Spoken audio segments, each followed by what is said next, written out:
मैंने एक बुजुर्ग को सड़क पार करते हुए देखा। तब मेरे जहन में ख्याल आया कि गाड़ियां चलाने वालों को कितना ख्याल रखना चाहिए ताकि हादसा से बचा जा सके। जिस तरह वालिदैन कहा करते थे कि सड़क देख के क्रॉस करो, गाड़ी ध्यान से चलाओ।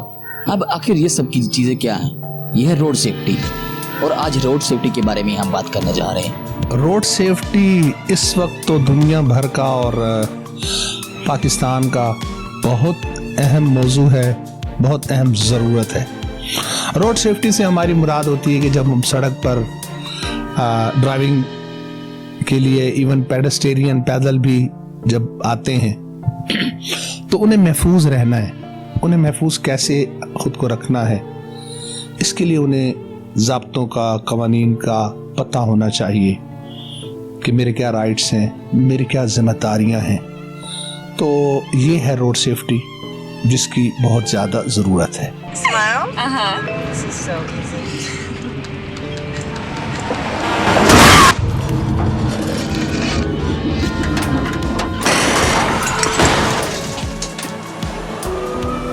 Nobody likes to be stopped by the police, but if I'd seen her texting while driving and given her a ticket, it just might have saved her life. हर साल हजारों लोग सड़क पर अपनी जान गंवा देते हैं और ये हादसात ज्यादातर लापरवाही और गफलत का नतीजा होते हैं। इसी चीज को मद्देनजर रखते हुए एक ऐसा शख्स भी इस दुनिया में मौजूद है जो इस रोड सेफ्टी प्रोजेक्ट को मुकम्मल करने के लिए, इस रोड सेफ्टी को लोगों में आगाही फैलाने के लिए रज़ाकाराना तौर पर पूरे पंजाब में काम कर रहे हैं। हम उनसे जानते हैं कि उन्होंने ये प्रोजेक्ट आखिर किस वजह से शुरू किया। ट्रैफिक पुलिस में मेरे उस्ताद हैं, मेंटोर हैं, चौधरी शरीफ जफर। उन्होंने तवील अरसा ट्रैफिक की जिम्मेदारियां संभाली ज़िला मुल्तान की, और यूनाइटेड नेशन भी गए, दुनिया भर में ट्रैफिक के निज़ाम का जायज़ा लेकर आए। वो पाकिस्तान के वाहिद ऑफिसर हैं कि जिन्होंने 4 किताबें लिखी हैं।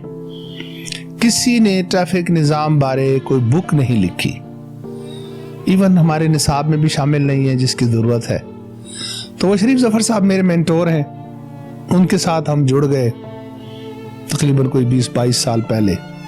तो हम ट्रैफिक के निज़ाम को देखते हैं तो उस वक्त तो इतनी गाड़ियाँ भी नहीं होती थी, अब तो बहुत अजदहाम है सड़कों पर, अब तो ट्रैफिक को कंट्रोल करना मुश्किल हो रहा है।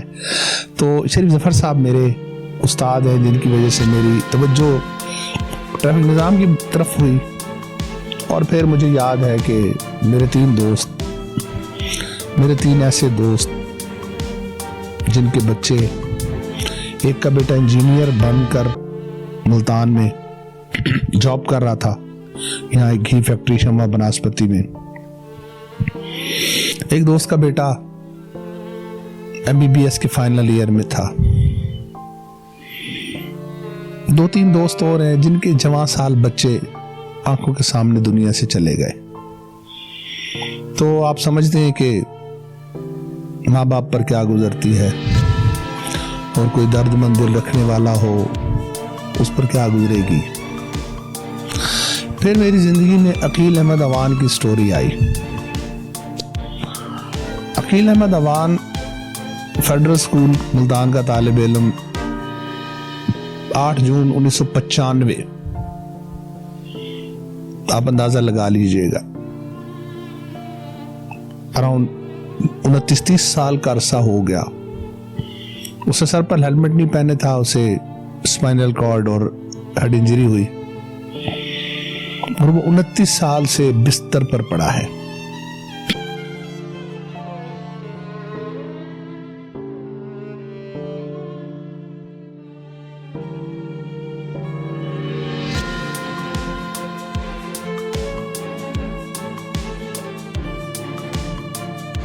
एक सर्वे के मुताबिक बताया जाता है कि पंजाब भर में तकरीबन 700 रोजाना की बुनियाद पर एक्सीडेंट होते हैं, जिसमें से हर 700 एक्सीडेंट में 8 लोग मारे जाते हैं रोड एक्सीडेंट की वजह से।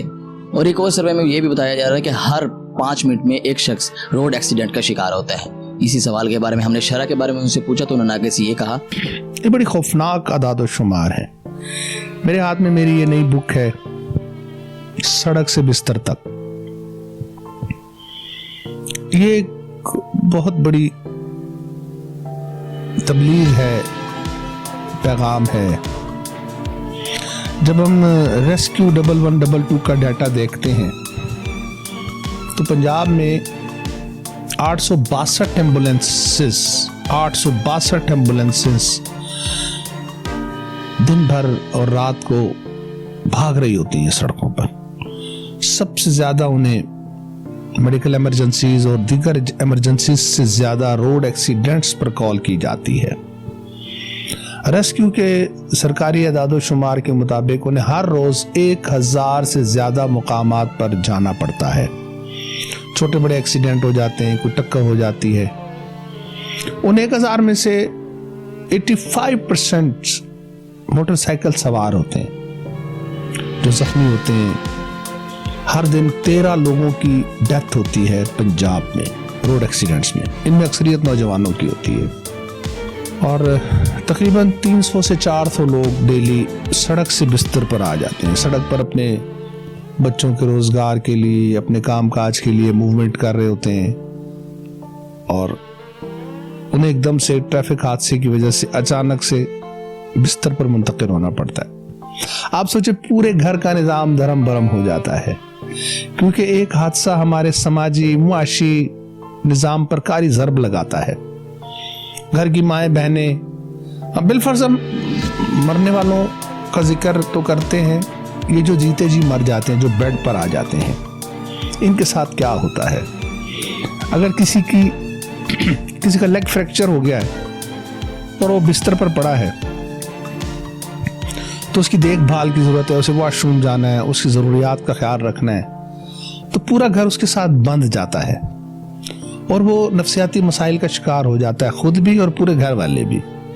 एक छोटे लम्हे की गफलत या किसी की गफलत की वजह से टांग का टूट जाना, ये बहुत ही इसके असरात जो है वो बड़े बुरे आते हैं।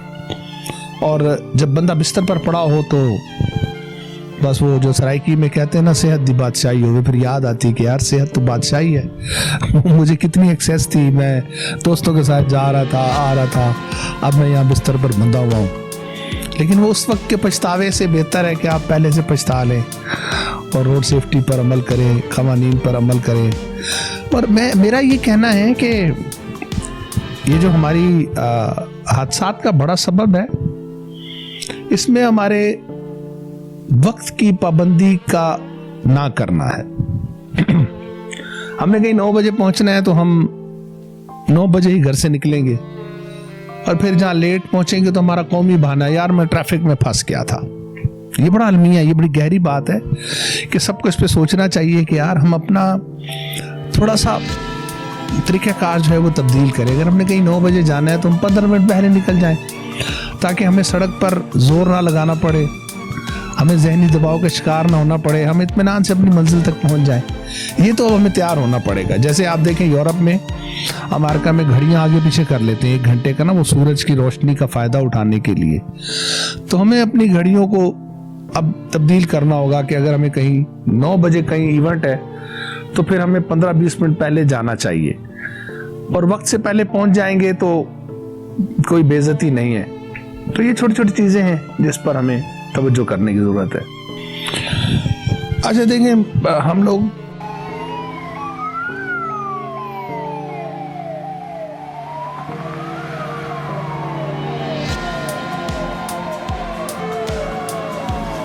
रोड सेफ्टी की मुहिम्मात की तरफ देखा जाए तो लोग बहुत सारे देखते तो हैं अपने सामने, उनके सामने हादसात वगैरह हो रहे होते हैं, मगर उस पर कोई खातिर ख़ार रिस्पॉन्स नहीं देते। हुकूमत की तरफ से भी काफ़ी इस तरह की मुहिम्मात जारी की जाती हैं, कैंपेन्स होती हैं, मगर उस पर लोग जब रिस्ट्रिक्शन लगती है तब उस पर अमल करते हैं। जिस तरह हेलमेट पे जुर्माना हो गया या डबल सवारी पे जुर्माना हो गया तब तो करते हैं, मगर इसके अलावा वैसे सीरियस नहीं लेते इसको। जो समझते हैं कि हुकूमत और इदारों की जिम्मेदारी है रोड एक्सीडेंट्स को, ट्रैफिक हादसात को रोकना, वो अपनी जगह बात दुरुस्त है, लेकिन पहली जिम्मेदारी जो है वो हमारी अपनी है। हमने खुद को महफूज रखना है तो तब बात आगे बढ़ेगी। आप देखिए एक एक्सीडेंट होता है, 2 मोटरसाइकिल सवार तेज दौड़ते हुए एक्सीडेंट का शिकार हो गए और जख्मी हो गए। उनको रेस्क्यू 111-122 वाले, बहुत खराज तहसीन इदारा है जो उनको सीनों से लगाकर अस्पतालों तक पहुंचाते हैं, फिर घर के बिस्तर तक पहुंचाते हैं। तो अगर ऐसा ना हो, अगर ऐसा ना हो तो कितने लोग बच सकते हैं? आप देखें ना, हर रोज 900 लोगों का जख्मी होना, ये बड़ी अलार्मिंग सिचुएशन है इस मुश्किल मुआशी दौर में, जब लोग रोटी रोजी की तलाश में हैं, परेशानियां हैं, नौजवान जो है वो पढ़ लिख कर डिग्रियां हाथ में लेकर इंटरव्यूज के लिए जा रहे हैं, अपनी CV देने जा रहे हैं, तो सड़क पर तो आना पड़ता है। जिसके पास कन्वेंस नहीं है तो वो पब्लिक ट्रांसपोर्ट में जाता है। तो जो कमर्शियल गाड़ियां चलाते हैं उनकी भी जिम्मेदारियां हैं कि वो भी एहसास जिम्मेदारी का मुजाहरा करें।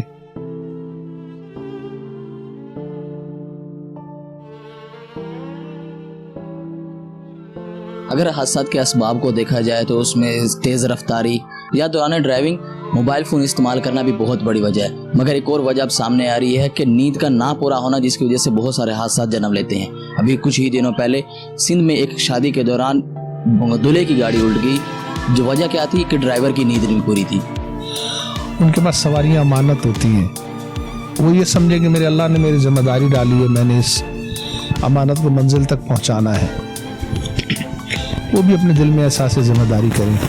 ट्रांसपोर्टर्स जो गाड़ियों के मालिकान होते हैं वो भी अपने ड्राइवर्स की ट्रेनिंग करें, उन्हें एजुकेट करें।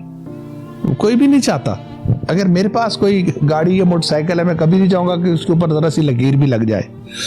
तो जो ट्रांसपोर्टर हैं जिनकी करोड़ों की गाड़ियां हैं, वो कब चाहेंगे कि उनकी गाड़ी को कुछ नुकसान हो जाए, तबाह हो जाए? तो हर कोई चाहता है कि वो खैर से पहुंचे, लेकिन कहीं ना कहीं कोई ना कोई एक स्टेक होल्डर जो है वो गैर जिम्मेदारी का मुजाहरा करता है। इसमें स्टेक होल्डर्स तीनों चारों हैं, जो ट्रैवलिंग करता है, जो गाड़ी का मालिक होता है, हुकूमती इदारे होते हैं, ड्राइवर होता है। ड्राइवर इसमें बड़ी अहम कड़ी है। क्या भाई, पिछले दिनों हमने वो देखा कि एक दूल्हा दुल्हन की डेथ हुई, बारात के साथ खुशियों भरे घर से आ रहे हैं, तो ड्राइवर को नींद आ गई।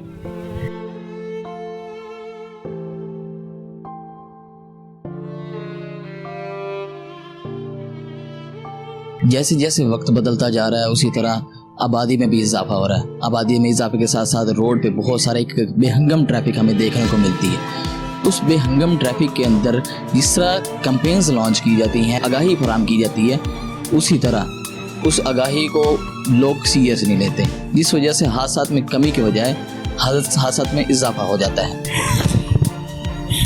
जहां तक हादसात में कमी का सवाल है, अफसोसनाक सूरत हाल है। इसको आप माशी तरक्की कह लें, लोगों में आगे बढ़ने की ख्वाहिश कह लें,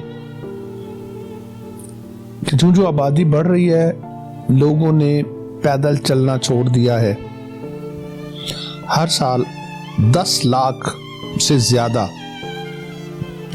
ज्यादा मोटरसाइकिलें और गाड़ियां सड़कों पर आ रही हैं। आप हिसाब लगा लें, ये सारे नए ड्राइवर्स हैं, अक्सरियत बगैर ट्रेनिंग के, बगैर तरबियत लिए रोड पर आ जाते हैं और फिर हादसा जन्म लेते हैं। तो ये तो एक, जिस तरह 5 टाइम अजान देते हैं, अल्लाह सुब्हाना ताला का पैगाम होता है, पुकारा जाता है, तो ये रोड सेफ्टी की तबलीग इतनी अहम है कि हम हर वक्त, हर इदारा अपने हिस्से का किरदार अदा करे। हर तालीमी इदारा, हर उस्ताद, हर रिलीजियस स्कॉलर, हर इमाम मस्जिद इस पर वावेला करें।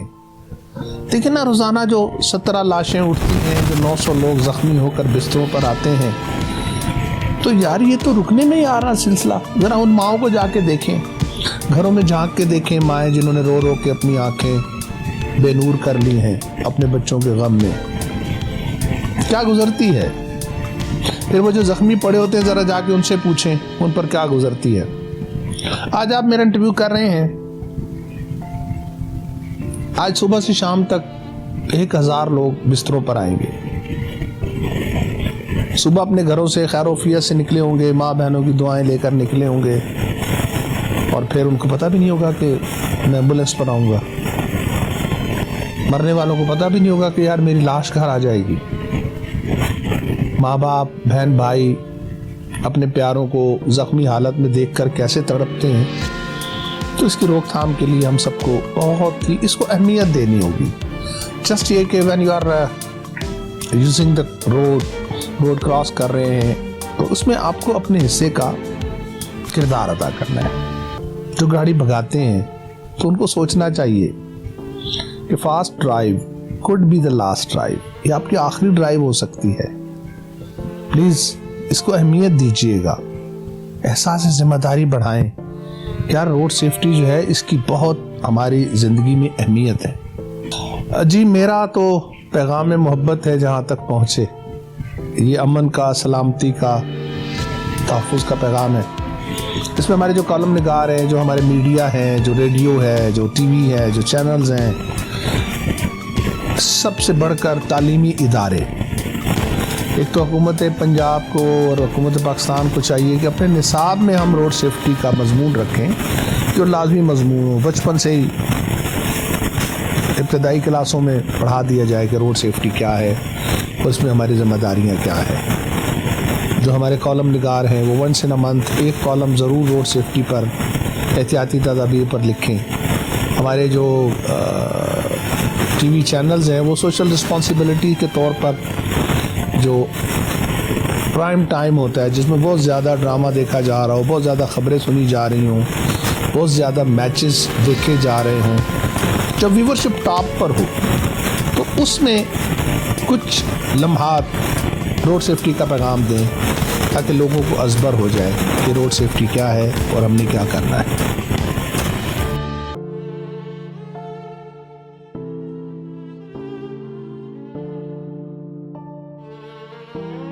नाज़रीन, जिंदगी एक अनमोल नेमत है। इस नेमत को अपने से छीनने ना दीजिए। अपनी सेहत का ख्याल रखिए और रोड के जो कवानीन है उसके मुताबिक चलिए ताकि आप एक बेहतर मुआशरा कायम कर सकें।